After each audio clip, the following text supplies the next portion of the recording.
Which is largest finance bank of India? RBI. Finance ಅಂದ್ರೆ ಗೊತ್ತಾ ಏನು ಅಂತ ಗೈಸ್?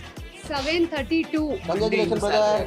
ಮಹೇಶ್ ಅಣ್ಣ ಪ್ರತಿ ತಿಂಗಳು ನಿಮ್ಮ ಸ್ಯಾಲರಿಲಿ ನಿಮ್ಮ ಹೆಂಡತಿಗೆ ಎಷ್ಟು ಕೊಡ್ತೀರಾ? ಪೂರ್ತಿ ಅವರಿಗೆ ಕೊಡ್ತೀನಿ. ಇದು ಆಕ್ಚುಲಿ ಚೆನ್ನಾಗಿರೋದು. ಹೂ ರೆಗ್ಯುಲೇಟ್ಸ್ ಇಂಡಿಯನ್ ಬ್ಯಾಂಕ್ಸ್? ಗೊತ್ತಿಲ್ಲ ಮೇಡಮ್. RBI. ಪರವಾಗಿಲ್ಲ, ಗೆಸ್ ಅಲ್ಲೂ ಕರೆಕ್ಟ್ ಆಗಿ ಮಾಡಿದ್ರು. ನಿಮ್ಮ ಸೇವಿಂಗ್ಸ್ ಅಲ್ಲಿ ಎಷ್ಟು ಹೆಂಡತಿ ಕೊಡ್ತೀರಾ? ಎಂಟ್ರಿ ಅಂತ ಏನಿಲ್ಲ, ಎಲ್ಲ ನಾನೇ ಎಲ್ಲ ನೋಡ್ಕೊಂಡು. ಎಷ್ಟು ಸ್ಯಾಲರಿ ಮನೆ ಕೊಡ್ತೀರಾ? ಬರೋ ಸ್ಯಾಲರಿ ಎಲ್ಲ ಆಲ್ಮೋಸ್ಟ್ 50% ಕೊಟ್ಟಿರ್ತೀನಿ. ಸುಕನ್ಯಾ ಸಮೃದ್ಧಿ ಯೋಜನೆ ಅಂತ ಒಂದು ಸ್ಕೀಮ್ ಬಂದಿದೆ ಗೊತ್ತಾ? ಅದು ಯಾರಿಗೋಸ್ಕರ ಮಾಡಿರೋದು? ಹೆಣ್ಮಕ್ಳಿಗೋಸ್ಕರ. ನಿಮ್ಮ ಸ್ಯಾಲರಿಯಲ್ಲಿ ಎಷ್ಟನ್ನ ನೀವು ಮನೆಗೆ ಕೊಡ್ತೀರಾ, ಇನ್ನೆಷ್ಟು ನಿಮಗೆ ಖರ್ಚು ಮಾಡ್ಕೊಳ್ತೀರಾ? 10,000 ಮನೆಗೆ ಕೊಡ್ತೀನಿ, 10,000 ದೇವಸ್ಥಾನಕ್ಕೆ ಕೊಡ್ತೀನಿ. ದೇವಸ್ಥಾನಕ್ಕ? ಯಾವ ದೇವಸ್ಥಾನಕ್ಕೆ? ಅದೊಂದು ದೇವಸ್ಥಾನ ಇದೆ. 20,000 ದೇವಸ್ಥಾನಕ್ಕೆ ಕೊಟ್ಟು ಮನೆಗೆ? ಮನೆಗೇನು ಕೊಡಲ್ಲ. ನನ್ನ ಮನೆ ಮಠ ಹೆಂಡತಿ ಮಕ್ಳು